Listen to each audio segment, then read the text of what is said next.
은혜 받을 하나님의 말씀 사도행전 9장 3절에서부터 5절 한 절씩 교독하겠습니다. 사울이 길을 가다가 다메섹에 가까이 이르더니 호련히 하늘로부터 빛이 그를 둘러 비추는지라.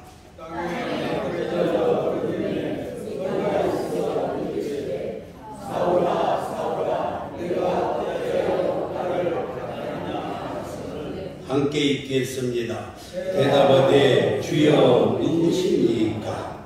이르시되 나는 내가 박해하는 예수라. 아멘.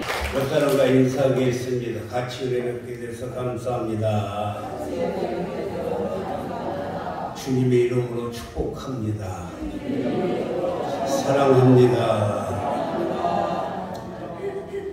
사랑하는 성도 여러분, 미국의 어떤 젊은이가 평생 갚아도 갚지 못할 많은 빚을 지고 날마다 독촉을 받으며 힘들게 살고 있는데 어느 날 은행에서 전화가 왔어요. 그래서 전화를 받으니까 실례지만 누구누구가 맞으십니까? 라고 이렇게 물어서 예 하고 대답을 했더니만 은행 직원이 하는 말이 은행에 이렇게 많은 돈을 맡겨 놓으시고 왜 한 번도 나타나지 않는지 궁금해서 전화 한번 해본 것입니다 라고 말을 한 거예요. 그 말을 듣고 지금 무슨 말을 하십니까? 저는 그 은행에 계좌가 없는데요. 그 말을 듣는 은행 직원이 고객 앞으로 30년 전에 예치한 돈이 있습니다. 이렇게 말하는 거예요. 그래서 깜짝 놀라서 은행에 찾아가 보았더니만 자기가 6살 때 가족이 없는 먼 친척이 자기 앞으로 유산을 남겨놓고 떠나갔는데 30년 동안 그것이 이자가 붙고 원금과 합치니 그 돈이 얼마냐면 1000만 불이나 있어요. 놀라는 사람이 하나도 없네요. 1000만 불. 너무나도 많은 돈이 예치가 되어서 깜짝 놀랐는데 그 1000만 불 우리 돈으로 120억을 그것을 찾아다가 빚을 다 갚고 나머지 돈으로 행복하게 살았다는 것입니다. 그 이야기를 듣고 저는 날마다 전화기를 붙들고 나에게는 언제나 그런 전화가 올까 하고 이렇게 밤마다 전화만 보고 있는 것입니다. 사랑하는 성도 여러분, 그런데 어느 날 하나님께서 저에게 말씀하시기를 사랑하는 내 종아, 그러시면서 하시는 말씀이 너는 내가 창세전에 그리스도 안에서 너를 선택하여서 그리고 거룩하게 흠이 없게 하여 내가 너를 내 아들로 삼았으니 내가 가진 모든 것이 다 네 것이 아니더냐라고 말씀을 했습니다. 그러면서 학개서 2장 말씀을 주시면서 은도 다 네 것이다, 금도 다 네 것이다 라고 만군의 여호와 하나님이 저에게 말씀해 주셨습니다. 사랑하는 성도 여러분, 우리 모두를 하나님께 받은 은혜가 너무나도 큽니다. 아멘 하는 사람만. 그래요. 우리는 하나님께 받은 은혜가 헤아릴 수 없이 너무나도 커요. 그렇습니다. 모든 것이 다 하나님의 은혜가 아닌 것이 없습니다. 그 많은 은혜 속에 우리가 비교할 수 없는 은혜가 있는데 그 은혜가 에베소서 2장 1절 말씀을 보니 그는 허물과 죄로 죽었던 너희를 살리셨도다. 하나님께서 아담과 하와가 죄를 지음으로 말미암아 우리도 허물과 죄로 죽었던 자들인데 우리를 살려주셨다는 것입니다. 살려주신 것만이 아니고 에베소 2장 8절 말씀을 보니까 너희는 그 은혜에 의하여 믿음으로 말미암아 구원을 받았으니 이것은 너희에게서 난 것이 아니요 하나님의 선물이라. 하나님께서 우리에게 선물을 주시고 천국 가는 티켓을 주셨어요. 구원을 시켜주셨어요. 그래서 천국이 우리의 집인 줄 믿습니다. 사랑하는 성도 여러분, 여러분은 피카소의 황소머리라는 작품을 알고 계십니까? 저것이 황소머리인 것입니다. 이 작품은 고물상에 버려진 자전거의 이 핸들과 안장을 가지고 만든 작품인데 저게 값어치가 얼마나 나가냐면은 저게 무려 300억이라는 값어치가 나가는 것입니다. 300억. 그래서 인생은 누구를 만나느냐에 따라서 운명이 좌우되는 거예요. 저 고물상에 버려진 이 자전거가 이 피카소의 손에 들려지니까 300억이나 되는 어마어마한 가치가 있는 것입니다. 그래서 부모님 잘 만나는 것 복입니다. 훌륭한 선생님 만나는 것 역시 복이고, 그리고 성도들 역시 좋은 교회 목사님 잘 만나는 것이 복이고, 친구들 잘 만나고 배우자 잘 만나는 것 그런가 하면 동업자 잘 만나는 것이 복이고 축복인 줄 믿습니다. 만남이라고 하는 것은 단순한 인연이 아니라 하나님의 섭리 속에 있는 것을 우리는 꼭 기억해야 할 줄 믿습니다. 그렇다면 인생에 있어서 가장 복되고 귀중한 만남은 어떤 만남일까? 첫 번째로 생각하자면 예수님과의 만남이 가장 귀중한 만남이에요. 오늘 본문에 나온 사울이라는 청년은 세상적으로 볼 때는 남부를 것이 없는 모든 것을 다 가지고 있는 사람이에요. 그의 이력서가 빌립보서 3장 5절과 6절에서 그의 이력서가 나오는데 그는 8일 만에 할례를 받고 이스라엘 족속이고 베냐민 지파고 시브리인 중에 시브리인이고 율법으로는 바리새인이었어요. 그리고 6절에 보니 열심으로는 교회를 핍박하고 율법의 어른은 흠이 없는 자라고 사도 바울을 말씀하고 있습니다. 그는 8일 만에 할례를 받았어요. 그는 유대인으로서 세계 강국인 로마 제국의 시민권을 가진 자입니다. 율법을 최고로 여기는 바리새인이었고 베냐민 지파는 사울 왕의 자손이에요. 그는 베냐민 지파였고 얼마나 정말로 그는 많은 것을 가졌습니까? 학문으로는 오늘날로 말하자면 하버드 대학과 같은 가말리엘 선생님 밑에서 수학을 했던 미래가 보장된 청년이었어요. 정치, 문화, 종교 등에서 정통했고 모든 실력을 갖췄는데 문제는 예수 믿는 사람들을 탄압하는 데 앞장선 사람이었다라는 것입니다. 그는 율법에 관해서는 정통이었지만 그는 예수님을 만나지 못한 자였습니다. 예수님이 원하는 것이 무엇인지 알지 못하고 그는 교회를 핍박하고 많은 그리스도인들을 핍박했던 자가 바로 사울 청년이었어요. 그래서 사도행전 8장 1절 말씀을 보면은 사울은 그가 죽임을 당함을 마땅히 여기더라.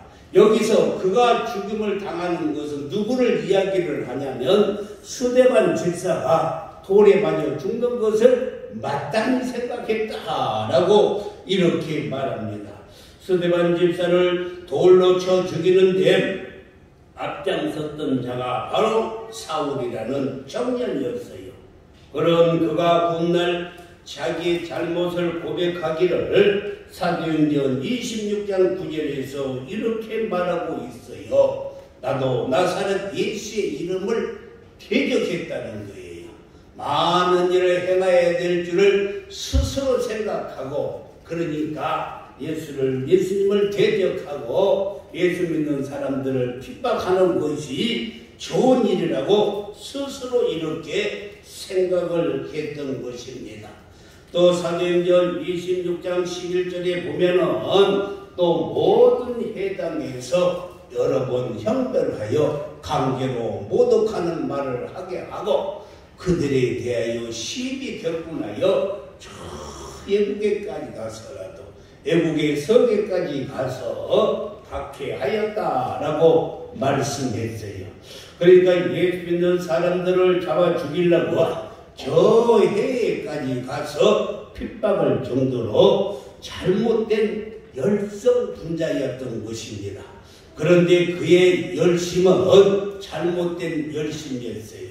이렇게 그릇된 열심을 가진 사울이라는 청년은 예수 믿는 사람들을 무자비하게 짓밟고 핍박했던 사람입니다.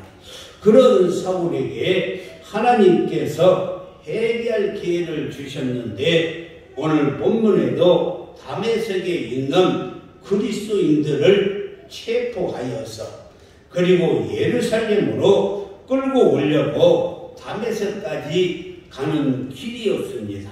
그때 하늘에서 장렬한 빛이 그에게 그냥 비춰서 깜짝 놀라서 땅바닥에 쓰러졌는데 하늘에서부터 소리가 들려오는데 뭐라고 소리가 들렸을까? 4절 말씀해 보니까 뭐라고 말씀했어요? 사울아 사울아 네가 어찌하여 나를 박해하느냐라고 이렇게 엎드려 있는 사울에게 말씀을 하고 있습니다.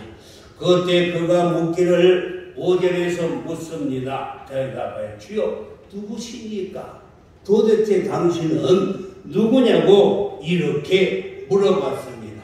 오늘날도 보면 주님이 누구이신지 모르고 있기 때문에 잘못된 방향으로 달려가는 어리석은 사람들이 우리의 주위에 많이 있다는 것입니다.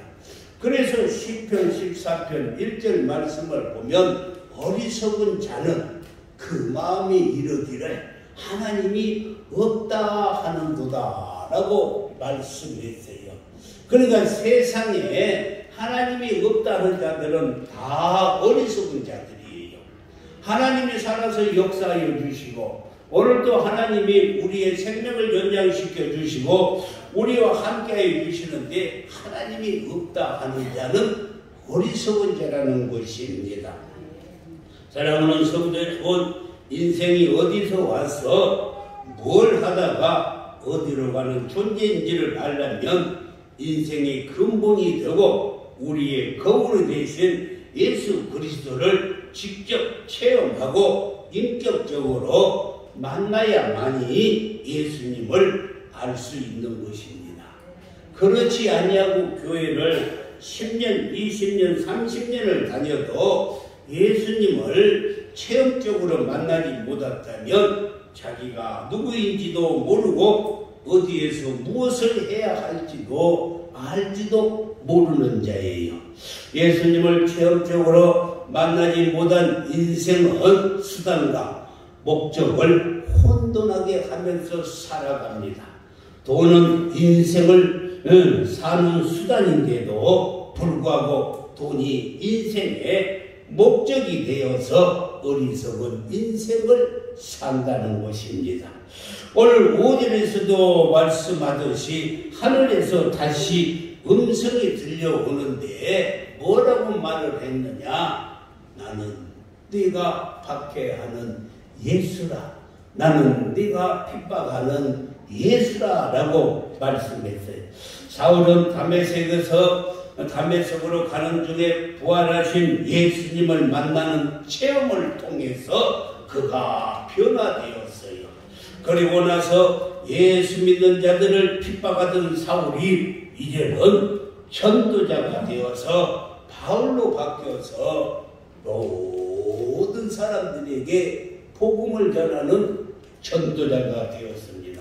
그가 전도자가 되므로 기독교의 역사상 없어서는 안 될 큰 인물이 되었고, 신약 성경 27권 중에 13권을 사도 바울이 기록했던 것을 잘 알 수가 있는 것입니다. 사랑하는 성도 여러분, 이처럼 예수님을 만나면 축복된 인생으로 바뀌어지는 거예요. 할렐루야. 그래서 우리는 다 복받는 자들입니다. 믿으시면 아멘. 연세대학교 도서관에는 연세대의 정신적 지주인 백낙준 박사님의 동상이 있어요. 백낙준 박사님의 동상이 있습니다. 이 백낙준 박사님의 아버지는 백사경이라고 하는 사람인데, 그의 아버지는 이 시각장애인으로 앞을 보지 못하는데 점을 치는 자였어요. 점을 쳤어요.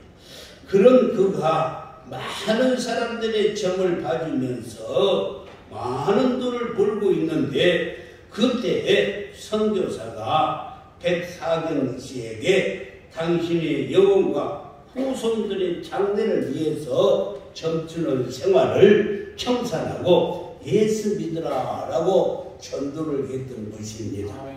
그런데 이 백사경 씨는 선교사에게 오히려 화를 내면서 거부했던 거예요. 그러자 선교사가 당신이 계속 점을 치고 예수님을 거역하면 지옥 가는 것은 물론이고 그뿐만이 아니라 당신들의 자손들까지 다 망합니다. 이 말을 듣고 난 후 이 백사경 씨는 밤이면 잠을 자지 못했어요. 잠을 자려고 하면은 선교사의 소리가 귀에 쟁쟁거리면서 들리는 거예요.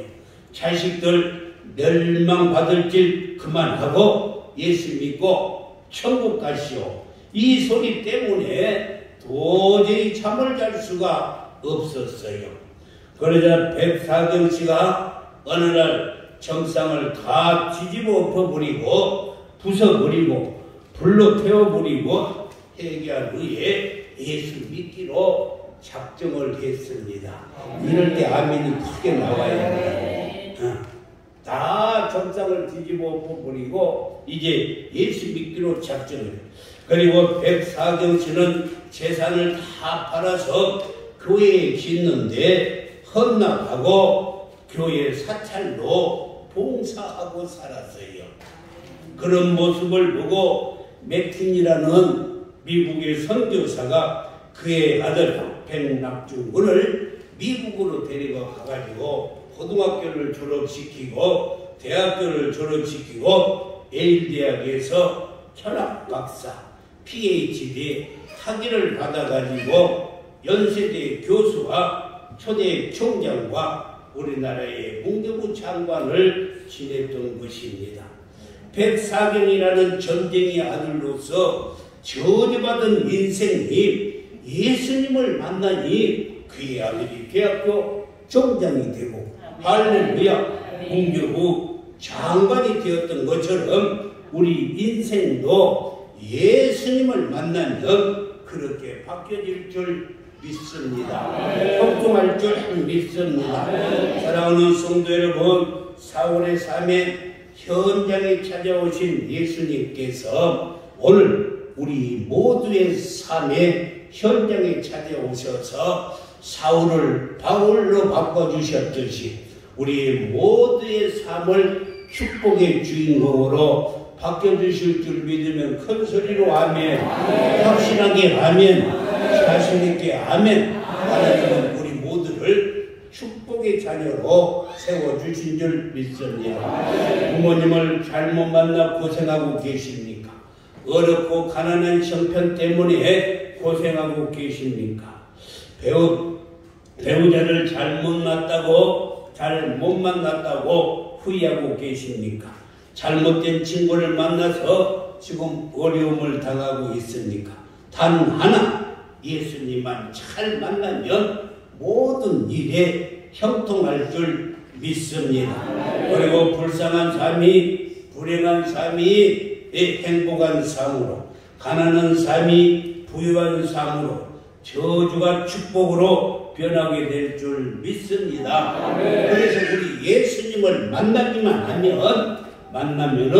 그 순간부터 불행 끝, 행복 시작이에요. 할렐루야. 우리 모두는 불행 끝, 행복 시작입니다.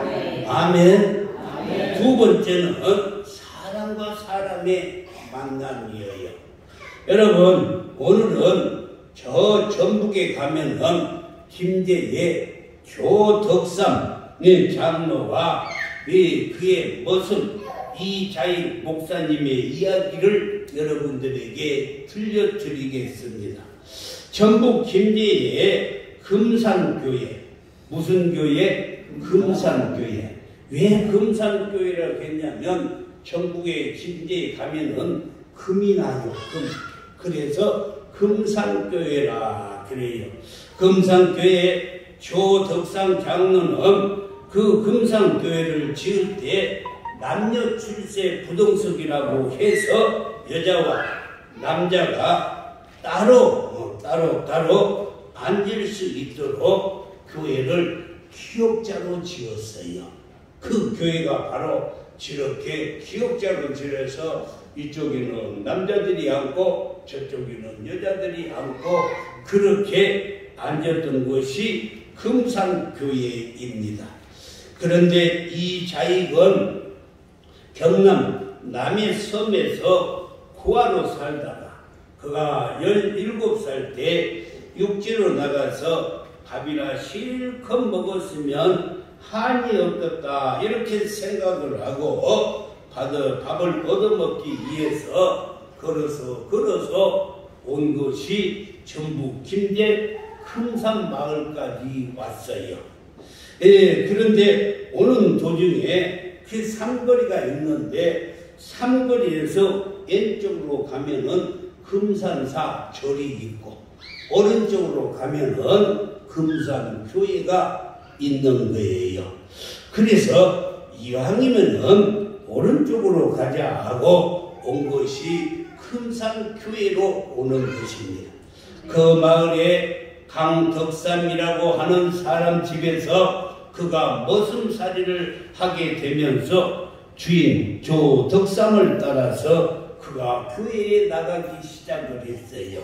그러니까 사람이 만남이 얼마나 중요한지 몰라. 종살이를 하면서 교회에 나가기 시작이 됐어요. 교회가 성장해서 이제 성도가 한 50명쯤 되니까 장로 투표를 하게 되어 있는데 금산교회의 재정을 다 감당하고 있는 조덕삼을 제치고 그 집에서 머슴살이하는 이자익이가 이 장로가 되어버리는 거예요. 저 조덕삼이가 그 교회의 모든 재정을 다 감당하고 교회를 짓고 그랬는데 그런데 그 집에 종살이를 하고 있는 이 자익이라는 모습이 장로가 되어버렸어요. 장로가 되어버렸어요. 이때 교인들이 고개를 숙이고 걱정을 하고 있는데 조덕삼이가 일어나서 앞으로 나와가지고는 뭐라고 말을 하냐면 나는 하나님의 뜻으로 겸허하게 받아들여 이 자익 장로를 잘 받들고 교회를 더욱 잘 섬기겠습니다 하고 이렇게 말을 하니까 그제야 투표 결과를 놓고 불안해했던 교인들이 조덕삼에게 박수를 치면서 격려하는 거예요. 그래서 조덕삼과 이 자익 두 사람은 집에서는 주인과 모습의 관계로, 그리고 교회에서는 장로와 평신도 관계로 교회를 잘 이끌어 나간 후에 조덕삼도 금산교회 2대의 장로가 되었던 것입니다.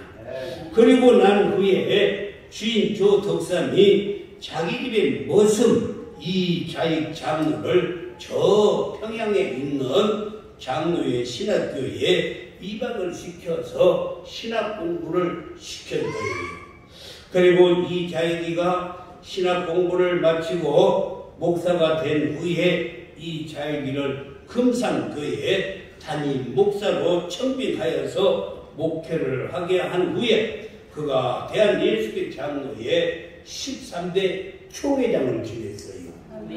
얼마나 주인 잘 만나면 총회장도 된다니까요. 그것뿐만이 아니라 장로교회 역사상 총회장을 연임한 역사가 없는데 무려 3번이나 연임하게 되어 있어요.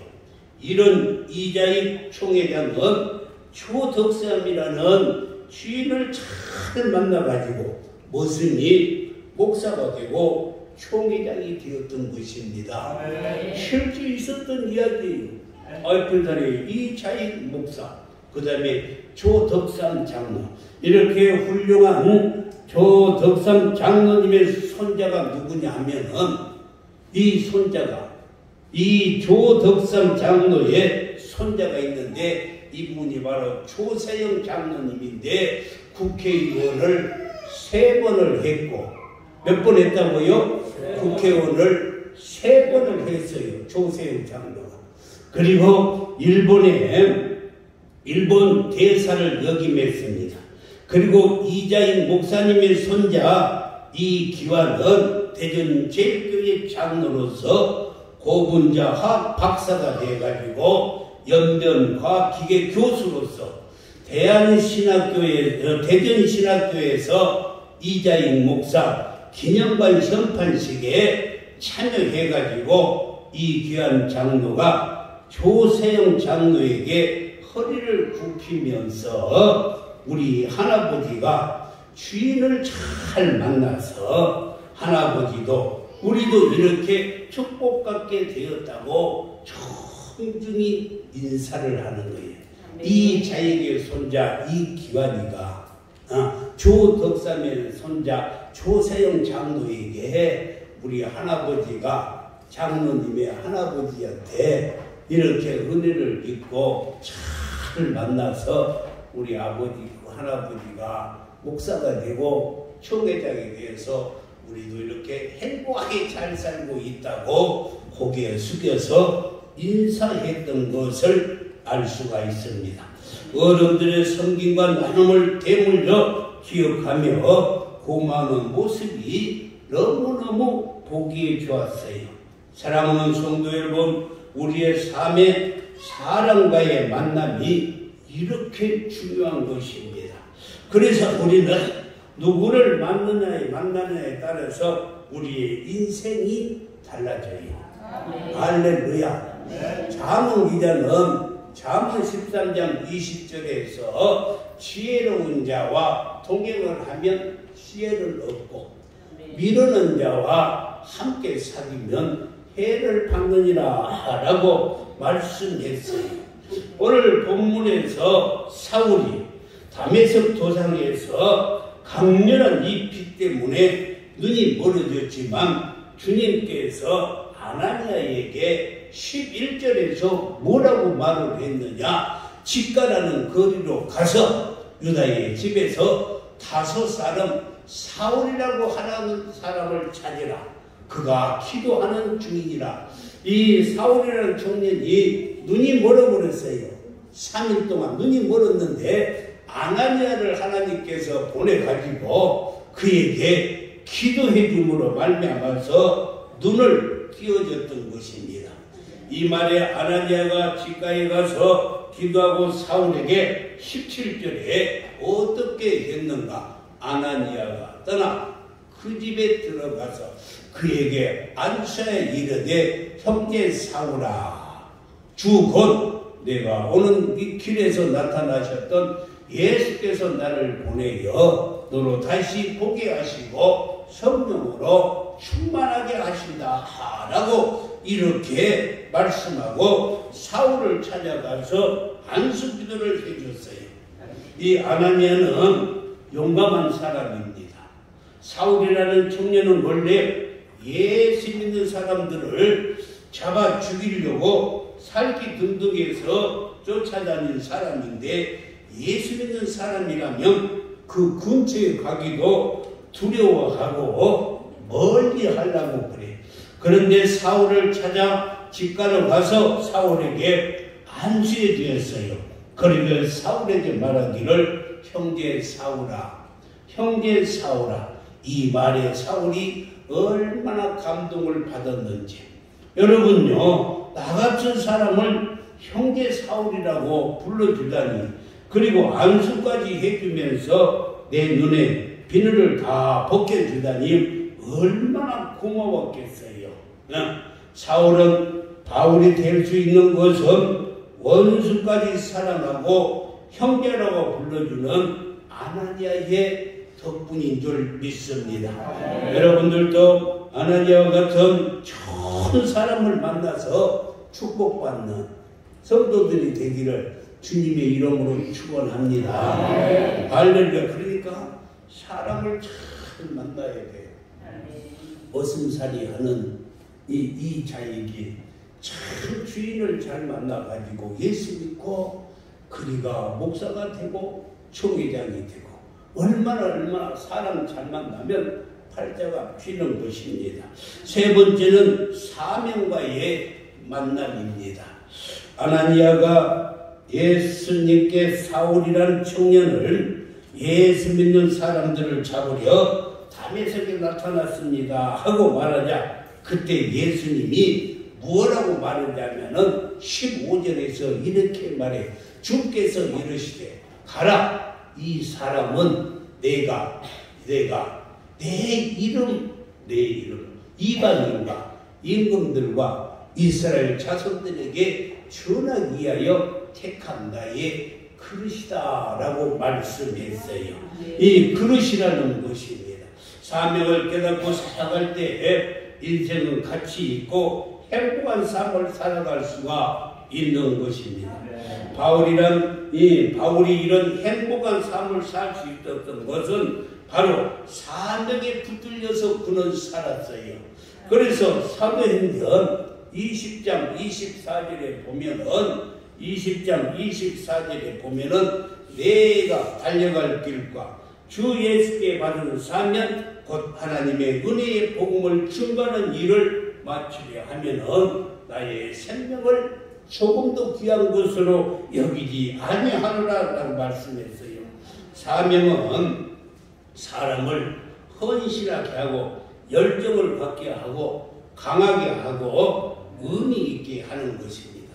사울의 삶이 행복했던 것은 불신자들을 만나서 전도하는 삶을 살았기 때문에 그가 행복했던 거예요.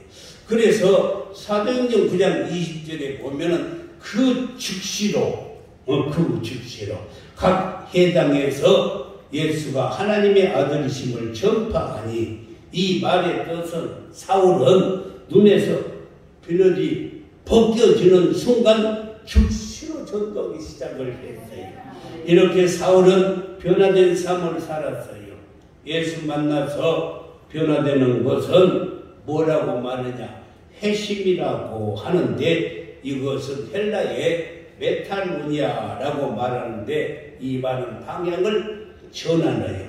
다시 말해서 세상을 향하여 가던 발걸음을 돌려서 180도 돌려서 하나님께로 나오는 것을 회개라고 하고 회심이라고 하는 것입니다.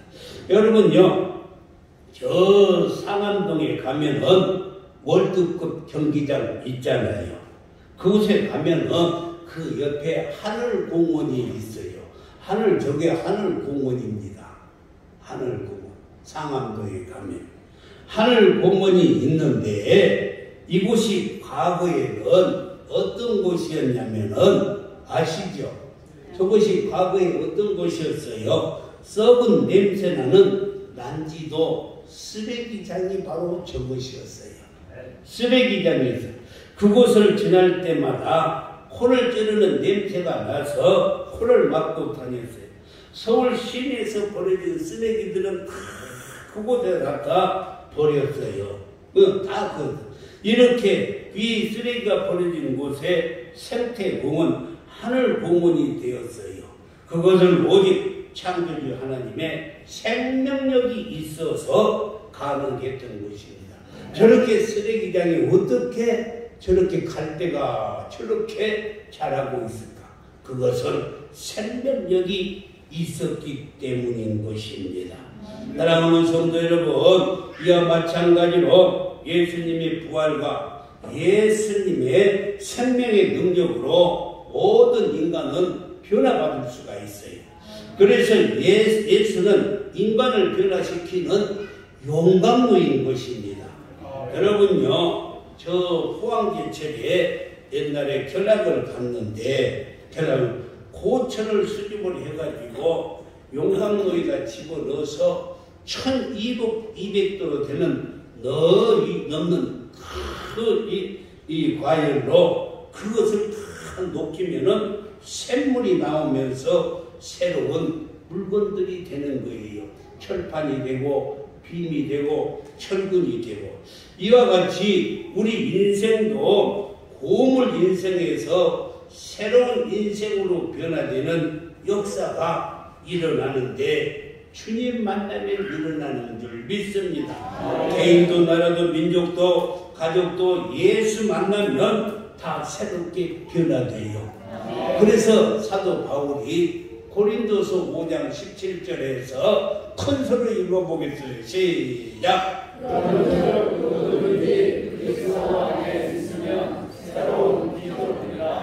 잊어본 것은 지나갔으니 보라 새것이 되었도다. 옆사람을 보면서 새것이네요. 시작! 새것이네요. 할렐루야! 예수 안에서 저와 여러분은 새것이 되었어요.